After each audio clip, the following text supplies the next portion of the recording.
Today I'm going to share some tips on running a sandbox campaign in old school D&D. I'm Tristan, this is Heroes and Homebrew. First things first, let's talk about setting the stage. In a sandbox campaign, the world is your oyster. You have the power to create anything you want, a rich and immersive world for your players to explore. So go ahead, drop a map, fill it with some intriguing locations, and let your players loose in the world and see what kind of trouble they can get into. Alright, tip 1.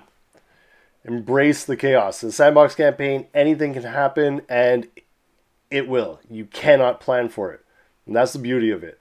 Let your players run wild and explore the world and create their own adventures. A sandbox campaign relies on emergent story, meaning the players will create the narrative through their actions and decisions. You just have to let go of any preconceived notions that you might have about where the campaign is going to go or what you might want to happen in it. You just have to embrace the chaos. Dip the deuce. Create a living, breathing world. Populate your sandbox with some colorful NPCs, a couple of towns, and mysterious locales, and make the world feel alive and interactive so your players feel like they're part of something bigger than themselves, but what they do matters. This may seem overwhelming at first, but in reality, all you need to do to get started is create a single town, a couple of NPCs in that town that might give them quests, a rumor or two, and an adventure location. If you're short on time like I am all the time, because I'm super busy, I have jobs and family, then Basic Fantasy RPG has tons of great adventures on their website for free. Download the PDF and use it, change it as you need to fit your sandbox. And as the players grow, you can expand that sandbox while it goes. So you don't need to think that you have to plan everything right away. Tip 3. Be flexible and roll with the punches. In a sandbox campaign, your players' actions will often take you by surprise. Don't be afraid to think on your feet and improvise and adapt to their choices. Get creative, but most importantly, have fun with it, and if you get stuck, use some random tables or an oracle dice to help you. You don't need to have all the answers right at your fingertips right away. And if you need some ideas, I've got a video about that right here.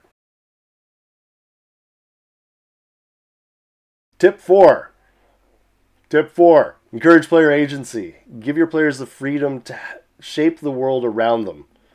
Let them make meaningful choices that have real consequences. Whether they want to start a tavern brawl or overthrow a tyrannical king, let them be the heroes of their own story. It's important that their choices drive the story and the consequences make sense.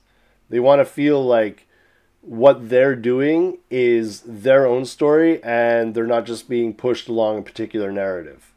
So if they overthrow that tyrannical king, they might be heroes, but someone else might be coming for them. There has to be consequences to all their actions. And number 5, keep the mystery alive. That rhymes. Drop hints, clues, and rumors throughout the world that lead to epic quests and hidden treasures. Keep your players on their toes and always guessing what's around the next corner. That's what's going to get them to keep coming back. After all, who doesn't love a good mystery, right? They won't follow every rumor or hook, only the ones that interest them. But those hooks continue to take place in the background and may lead to something else down the line. Another adventure, another dungeon, or an army that's coming to search for them. So there you have it. My tips for running a sandbox campaign in D&D. Remember, the most important part of it is to have fun and explore your world with your players. If there's anything else that you want me to go into about sandbox campaigns, let me know in the comments and I'll see what I can do. Till next time, save a seat for me at your table.